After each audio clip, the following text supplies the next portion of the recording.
The Windsor Framework Non-Commercial Movement of Pet Animals Regulations 2024. I call the Minister to move the motion. Thank you, and it's a pleasure to serve under your chairwomanship. I beg to move that draft Windsor Framework, the Non-Commercial Movement of Pet Animals Regulations 2024, which were laid before this House on the 10th of October this year, be considered. The purpose of the instrument before you is to implement arrangements under the Windsor Framework, which were announced, to move this closer, announced in February last year. This instrument provides for the introduction of the Northern Ireland Pet Travel Scheme. The framework significantly improves upon the arrangements that existed under the original Northern Ireland Protocol and represents an important step forward for the people of Northern Ireland. Of course, this government has been very clear in its intention to secure new, better arrangements for sanitary and phytosanitary matters with the EU. We are clear that we want to continue to simplify this process in order to support those across the United Kingdom while protecting our internal market. Turning to the SI itself, this scheme will simplify the requirements associated with moving pet dogs, cats and ferrets from Great Britain to Northern Ireland significantly. It replaces single-use animal health certificates with a lifelong travel document which is free of charge and removes the need for costly pet health treatments. Pet owners who travel frequently with their pets or those who rely on the service of an assistance dog to travel independently will benefit substantially from this change in approach. Movement of pets for other reasons, such as young assistant dogs being moved into Northern Ireland for training, or the movement of police or military working dogs from GB to Northern Ireland, will too benefit. I am pleased to say that this benefit has been recognised by Guide Dogs UK specifically, who have noted the positive impact of removing single-use EU certificates on assistant dog owners travelling into Northern Ireland. This SI also reaffirms the government's commitment to unfettered access, in that those from Northern Ireland will have no requirements whatsoever beyond the need for a microchip, as is good practice already and in line to the government's approach to high animal welfare standards. Finally, the SI empowers relevant competent authorities to carry out their respective responsibilities as part of the scheme in Great Britain and Northern Ireland. This will ensure that the scheme is sufficiently robust and ensure that those travelling with their pets have the best experience possible. In summary, this instrument is essential in implementing the benefits of the Windsor Framework, an international treaty negotiated by the last government that this government has committed to delivering in good faith. The Windsor Framework is already successfully restoring the smooth flow of trade within the UK internal market by removing the burdens that have disrupted east-west trade, as well as safeguarding Northern Ireland's place in the Union. I hope you will agree that the Northern Ireland Pet Travel Scheme delivers significant benefits for pet owners and assistance dog users across the UK, and I urge all to support its implementation. I beg to move. The question is that the committee has considered the Windsor Framework Non-Commercial Movement of Pet Animals Regulations 2024. Shadow Minister Jerome Mayhew. Thank you. It's lovely to see you in the chair, Ms. Vance. I agree that the statutory instrument does represent an improvement on what has been gone on before. Pet owning families will not only be exposed, will not be exposed to the costly and time-consuming veterinary certification, nor will they have time to ensure that animals are rabies vaccinated or examined for tapeworms. I'm glad to see in reading the regulation that it also applies not only to cats and dogs but also to ferrets. Yes. As a former ferret owner myself, I'm reassured that ferrets are being properly represented in this house. But the other thing is that the single document then lasts a lifetime. And I also have personal experience of bringing a dog, a couple of dogs actually, across the RSC and being treated as a third country does bring very significant costs and delays for pet owners. And with these improvements, and in the interest of not creating increased uncertainty for pet owners across the country, I will be supporting these measures today. However, I am aware, Madam Chair, that there are some concerns with a number of pet owners, and I'd like to seek a series of reassurances and clarifications from the Minister. A number of pet owners are and remain deeply concerned about these changes, that they'll prevent or hinder them from travelling freely to Northern Ireland, something that I fear has been exacerbated by the lack of a full public consultation. So could the Minister please explain why a public consultation wasn't undertaken and what steps she and the Department are going to take to more fully reassure pet owners as to the impact on individuals of the changes in this legislation. The regulatory regime that underpins this legislation is the responsibility of and open to future amendments by the European Union, and this is a much more serious point. Could she reassure me that the European regulations which this regulation operates in reference to will continue to be monitored closely by His Majesty's Government, and should there be a point in the future where they change and the underlying regulations change to the detriment of the UK and its citizens travelling to Northern Ireland, that the government gives an undertaking that this legislation will be revisited. And finally, Madam Chair, it's also concerning that for individuals moving from Northern Ireland to the Republic of Ireland, full EU entry requirements, as if from a third country, will remain in place. This implies that SPS borders, border checks, would be required between the Republic and Northern Ireland. And so could the Minister clarify whether this is the case and what measures are in place under this legislation to ensure that the Irish border, the land border between the north and the south of the island of Ireland, remains without a physical border and without physical checks for pet owners? Jim Allister. Thank you very much. I would be urging the committee to oppose and reject these regulations. I take issue with what the Minister said, that this is an improvement. The original propositions of the protocol were never implemented. The grace periods retain the current position. The current position is there are no pet passports, there is no documentation, there is no requirement to be part of a pet scheme to bring your pet from GB to the other part of the United Kingdom. What these regulations do, they impose a pet passport scheme. You must belong to a pet scheme. You must submit your dog, your cat, your ferret to documentary and identity checks upon getting on the boat and on leaving the boat. And all that within the one country. And all that because for the first time since Brexit, the EU legislated for the United Kingdom. And I want that to sink in. What this regulation does is impose the EU regulation that is set forth as 2023-1231. Now let me read you the title of 2023-1231.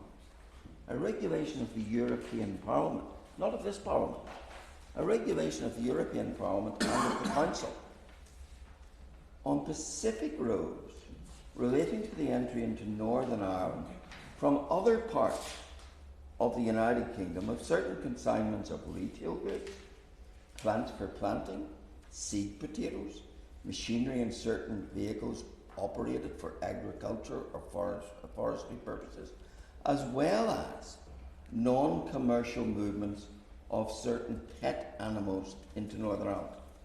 And what this regulation does is to impose that foreign-made regulation made not for the EU, not applicable to the EU, made for this United Kingdom. Now, how is it we've got to the point that this committee is expected to merely nod to legislation made not by this House for this United Kingdom? And it's not that it's imposing obligations unique to Northern Ireland, it's imposing obligations on GB citizens. GB citizens who want to bring their pet either to visit family, to visit the Giant's Causeway, or to visit many of the tourist attractions in Northern Ireland. Now, courtesy of the demands of this foreign EU legislation, must belong to a pet scheme, must apply for and obtain a pet passport, must subject their pet to documentary and identity checks, and then and only then can they bring their pet internally within the United Kingdom. That is an astounding situation, an astounding imposition on citizens of Great Britain. An astounding imposition that extends, as I read this regulation, to even guide dogs. Think of it, that someone who needs a guide dog coming from GB to visit a relative in my constituency or elsewhere, or to visit the Giant's Causeway, which is in my constituency, has to have a pet passport. Why? Because, not a regulation of this House, but because legislation passed by the EU says he or she must have. And in Northern Ireland, we have many guide dogs which are reared in Northern Ireland for GB use. They are trained in Northern Ireland, and every one of them will be subject to this unnecessary regulation. And we are told all of this is to protect the EU market. And yet the farce is this, members of the committee. We're told you cannot have an SPS border where it should be, where the actual border is. You must have it in the Irish Sea. But the farce of these regulations is that if you bring your dog from GB to Northern Ireland and want to visit Donegal or Dublin or cross the border, then you must subject yourself to full SPS border where we're told it cannot be, at the actual border. How farcical is that? And that is the farce of these regulations. That you can't have an SPS border where it should be. You must therefore impose these restrictions on animals coming from GB to Northern Ireland.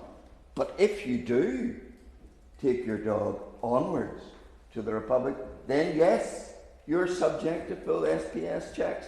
Where you're told you can't even have an SPS border.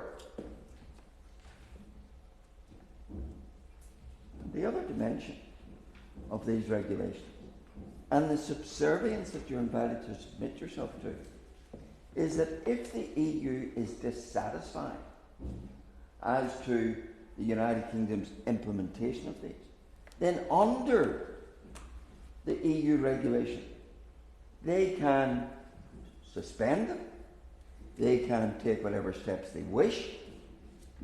So what this Parliament has been asked to do is, on behalf of its citizens, primarily its GB citizens, is to put them at the mercy of the EU's regulations, not United Kingdom legislation, and to allow them to be at that mercy, whereby their animal could be put into quarantine. And indeed, under these regulations, if you fail the documentary check, if you fail the identity check, you have to go into SPS custody.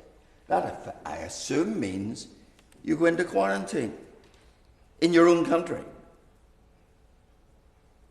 You know, little wonder that the other place, the House of Lords, debated these regulations. I have signed and initiated an EDM that this House might debate them. I suspect it won't, but it certainly should, because these are a fundamental assault upon basic freedoms. And the other point I want to stress to you, most other things governed by the Irish Sea border are governed under the pretext that they are commercial. This is the extension of the Irish Sea border to non-commercial, to the movement of non-commercial pets. Now, why should that be?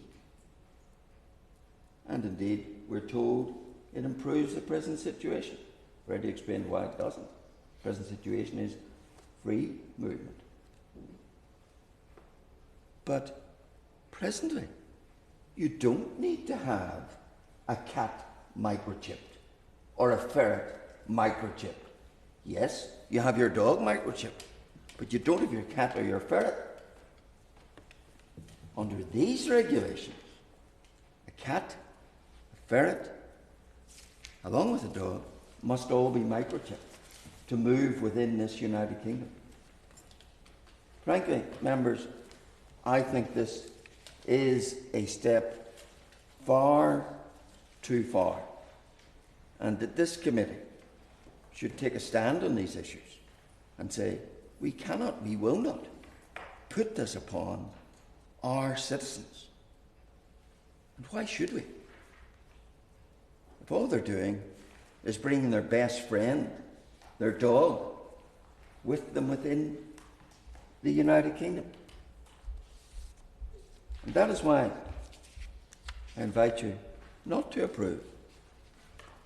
And I do raise considerable concern that there was no impact assessment in relation to this. It was on the fatuous grounds that were less severe than what they might have been. That's no comfort.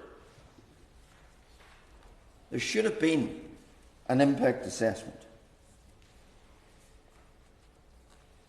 And on equally fatuous grounds that there's no impact on business. Of course there isn't. They're non-commercial movements.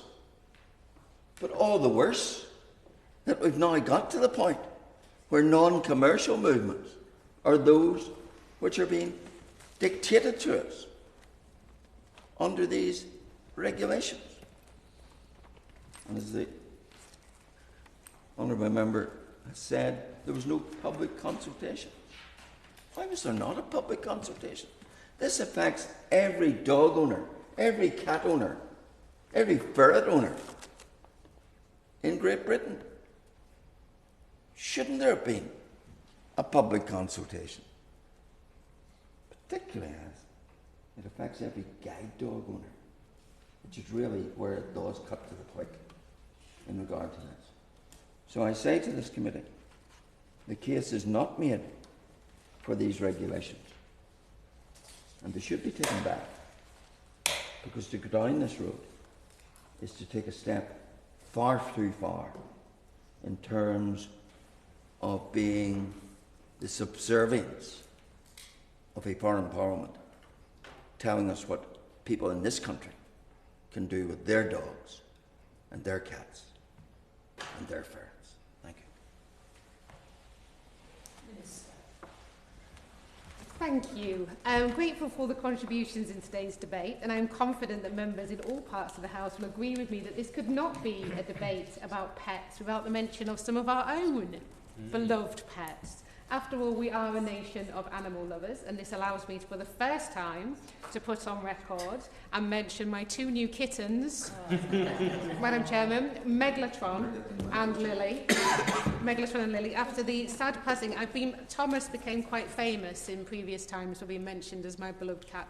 Sadly passed away, but now we have the terrible two, Megalotron and Lily, who are enjoying spending time with the family. And I do just want to say, having got my pets from Cats Protection, so giving them a little bit of a plug as well, pets, as you know, kittens and cats in the UK do need to be microchipped and have to be microchipped before they are 5 months old, and that's the law in England, and that has been a requirement since June 2024. So any of you looking to get any pets from Cats Protection or anywhere else, it is actually a legal requirement for them to be microchipped. But I will now turn, now I've given my animals a shameless plug, to the points raised in the debate.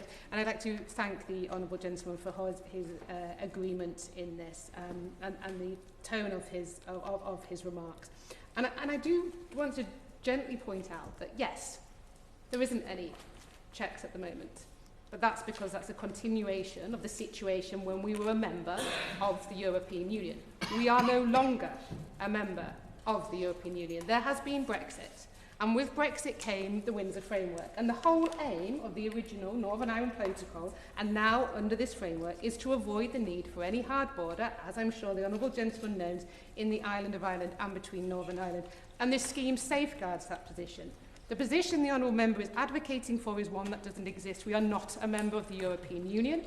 We are fulfilling our requirements underneath the Windsor framework because this government believes in our international obligations. It believes in keeping our word. It believes in fulfilling our obligations. And when we make an agreement, as with the Windsor framework, we fulfil that agreement. And we do everything I can to ensure that that is done in good faith. So, as I've mentioned, why do pets need to be microchipped? Pets already do need to be microchipped. It's a legal requirement in England. It's considered good practice and is already part of the government's commitment to world-leading standards in companion animal welfare.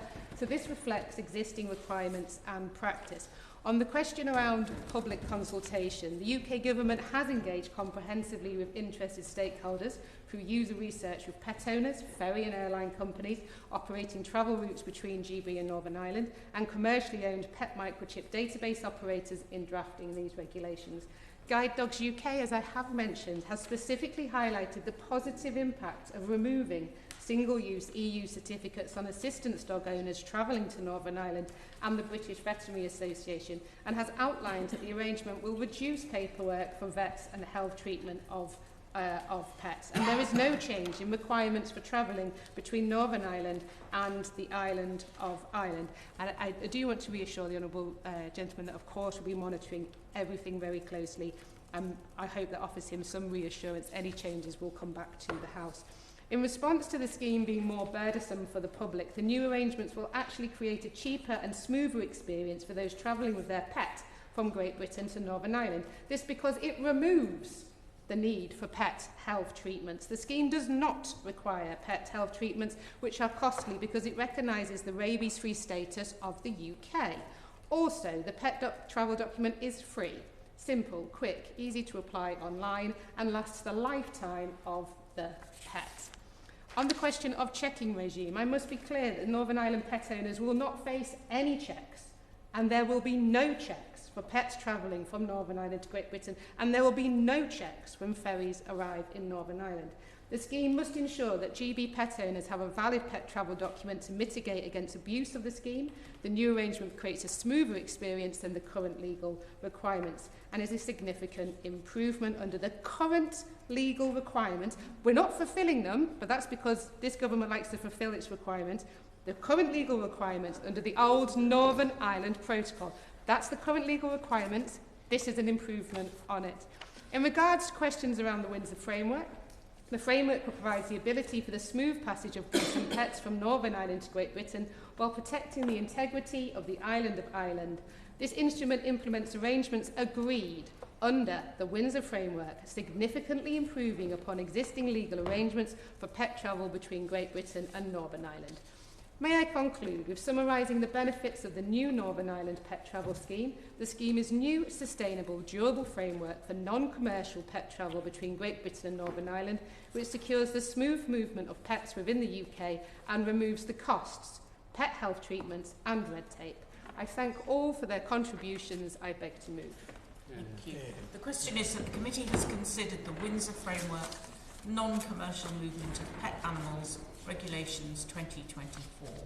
As many as are of that opinion say aye. Aye. Of the contrary, no. I think the ayes have it. The ayes have it. Order.